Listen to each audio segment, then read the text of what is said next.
Devious D, DJ Rap, Parks and Wilson and Smokey Joe.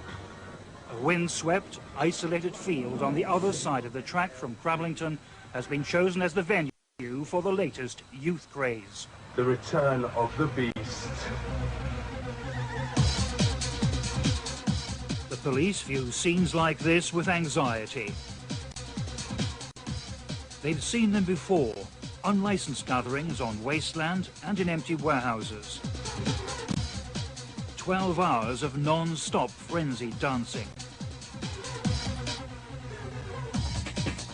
You can't buy alcohol, it's frowned on, but the pushers are there and legal.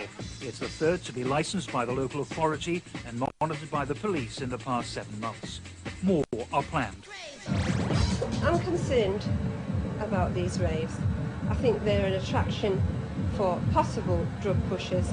I'm not saying here on the night because I know the police do a very good job, but certainly before the event takes place, I think that drug pushers are out and about. It's a mass of people all at once, and I think, you know, that granting a licence from our point of view, it seems to be a licence to the drug pushers, you know, and which is a threat to our youngsters, let's face it.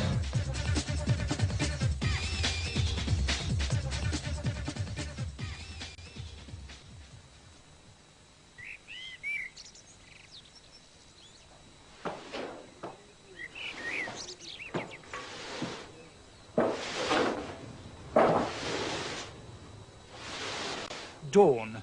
3 days to go and the first signs that a suspect underground culture could be gaining respectability. A portable warehouse suggests organisation and commercial interest. This rave isn't a sudden impulse affair. It's been planned, and the motivation is profit. But suspicion and distrust have yet to be overcome. There's nothing like this happens in the northeast, just clubs till about 2 o'clock in the morning. And lots of people travel away from the northeast every weekend to go to these events. So I thought, you know, I knew there was a demand for it in the northeast, so I decided to get involved and I'll go do one myself. We were approached by the organiser, Mr. Old, who came with the proposition of having this event. My profession, I'm a builder. Obviously, we looked at it with some trepidation, as it's the first one we knew about that had occurred, certainly in the northeast. And we went through the scenario as he predicted and discussed it in very open terms. Obviously, we were keen to establish his motivation behind having such an event, which we did. And from day one, he impressed us as an honest type of person who was keen on doing things properly and above board. It's licensed for 3,750. People coming at that end through there'll be a special gate designed where the ticket checks can be done, security checks, searches, will all be done at that end. There'll be 2 perimeter fences around the whole of the main event, 2 6-foot perimeter fences. It's true to say we would try and avoid having the event in the area if we possibly could. However, the alternative to that is to have an illegal, totally legal and unannounced venue where all of a sudden the area could be flooded by many thousands of people, which would be totally unannounced and totally beyond our control. So therefore, danger of public safety, road safety and everything else has to come into the front. And that's a consideration we give to it. So better, really, in blunt terms, better the devil we know than the devil we don't. The word rave doesn't mean anything. I mean, a rave, it's basically, it's taken over from like a disco thing, really. I mean, rave is a thing that's happening now, and it's about a large group of people coming to a place and basically to dance throughout the night to the music that them want to listen to. This we saw purely as a commercial venture to make money for an individual. Anything of that nature we look with some circumspection at, because it does have implications on the policing of the area. So it's not without its problems, but there's no real area I can point the finger at and say, well, that's sufficient for me to object to the event occurring.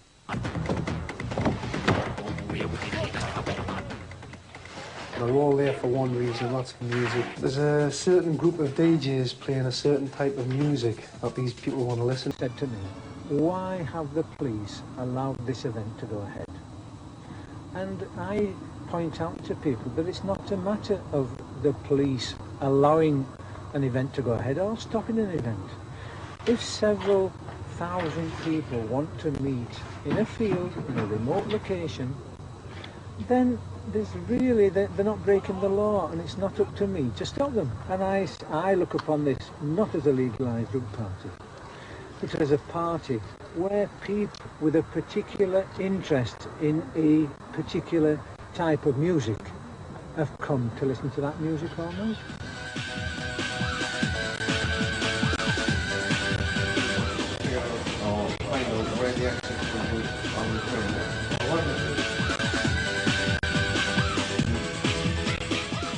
I pay £8,000 for the police, more than St James's Park pay for policing, right? I cover the whole bill. It doesn't cost the poor taxpayer a penny. I could lose £40,000 at the blink of an eye like that, you know. But like, I've sort of weighed a few things up, and I think, you know, it's all about putting a good event on, getting people there, giving people a good night. The drug issue, I mean, I do as a promoter more than anybody could possibly do, than any public house where people go and take drugs or buy drugs, any nightclub which, you know, people can go in and take drugs. People can go into these places without even getting a search, without drug squad officers being there.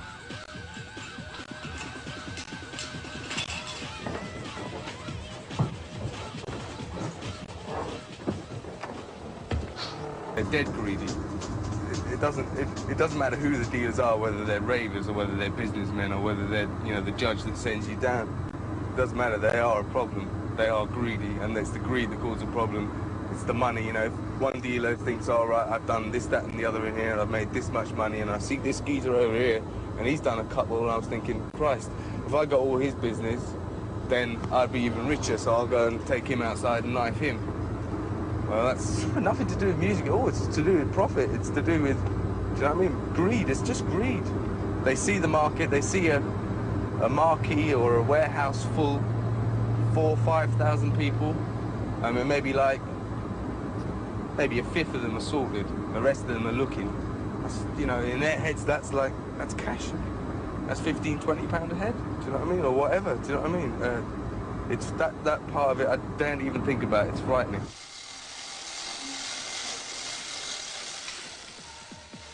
An event goes wrong, I think, when you start to get big drug dealers involved, you know, if they're trying to get into your event.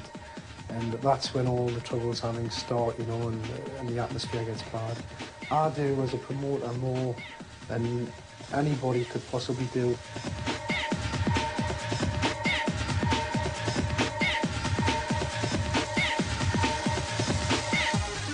There's tents and stages, there's flooring. There's a lighting show, laser show, fencing, road signs, police, security, Oh, there's been a lot of things. We've had to ensure that there's adequate numbers of toilets, general health and safety implications of the structure, the flooring, fire escapes. DJs, flights if you find from abroad, accommodation, printing, toilets, heating, advertising, medical, St John's, rubbish bins. Because it isn't the floor we were expecting from the very beginning. When we had our initial meetings, we were given information about various things that were coming on site, and that included the floor, and we were shown photographs of flooring which had been used elsewhere. When we actually got here, the flooring was not what we had previously been shown, and I know the organiser was very upset with it as well.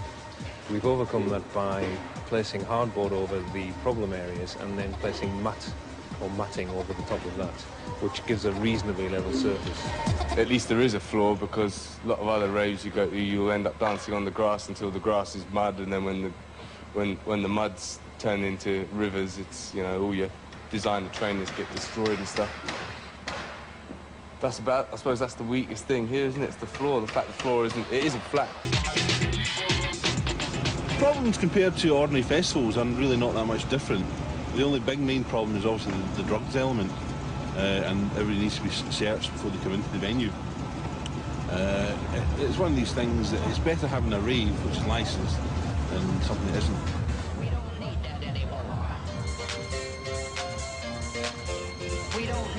We have bins here so that any drink can be deposited in them. I mean, they bring bottles of Coke filled with drink, alcohol. That gets deposited. We literally give them what we call soft pack down.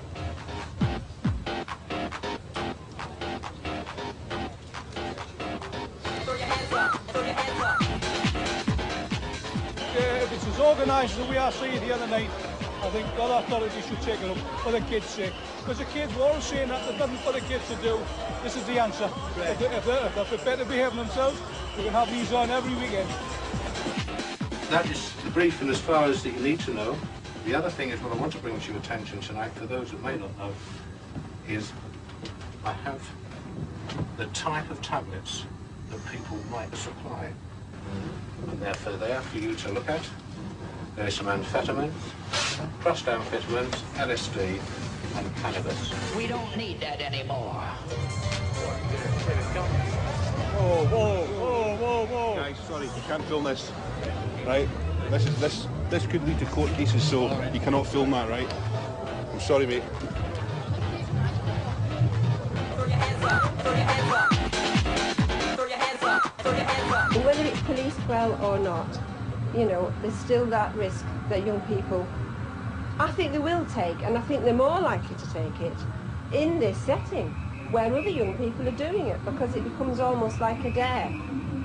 They're all doing it, it won't harm us, it's not supposed to be habit forming. What does it matter anyway? Granting a licence from our point of view, it seems to be a licence to the drug pushers, you know, and which is a threat to our youngsters, let's face it. My philosophy is one of trying to police something properly, where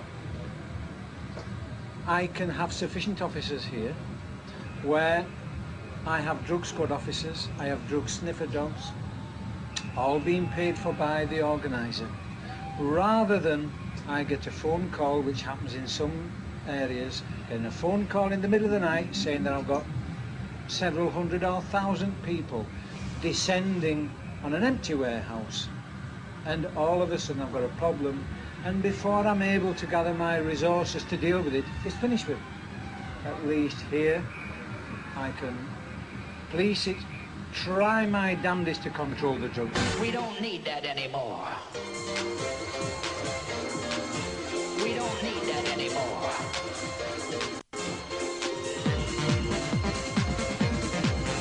We don't need that anymore. Like, I would just like to say that it's not like that and everything.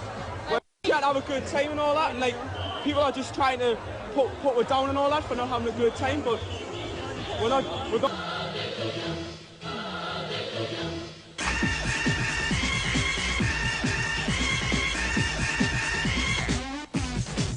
The way people think that they can find meaning in life is through getting more and more excited. I don't blame the young people. I say that's the culture in which we live.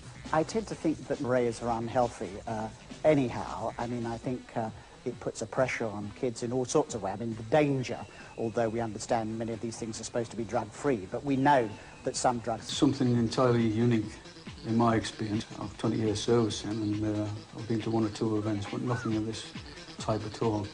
I think it's best described in my eyes as being surreal. I spoke to quite a number of the young people who attend there before the event, and in general they seem perfectly nice young people who in many cases travelled a long, long way to get here. When the event started, when the music started and the strobes, the lights and all the rest of it came on, the situation changed. They still remain nice people, but I found the difference being that there was no communication amongst them. They were in a world of their own, 2,000 people in a world of their own, without any communication between any one of them. I did have occasion to speak to some of the young people as the night went by, and I'll be talking to them quite loosely, they would be answering quite loosely. And all of a sudden they would start dancing frenetically, as if totally beyond their control. And they would just carry on and bop off into the distance, and that was their entertainment. I can safely say that it's totally different to any nightclub or any such similar event where alcohol was available. The threat of violence just wasn't there. There was no fear of anybody setting about each other or anything like that, which you always have. In fact, in some occasions you can actually taste it in the air that there is going to be trouble. But I can honestly say that that wasn't the case. People went there just to enjoy themselves, and by goodness they certainly did that, the majority of the time. We don't need that anymore.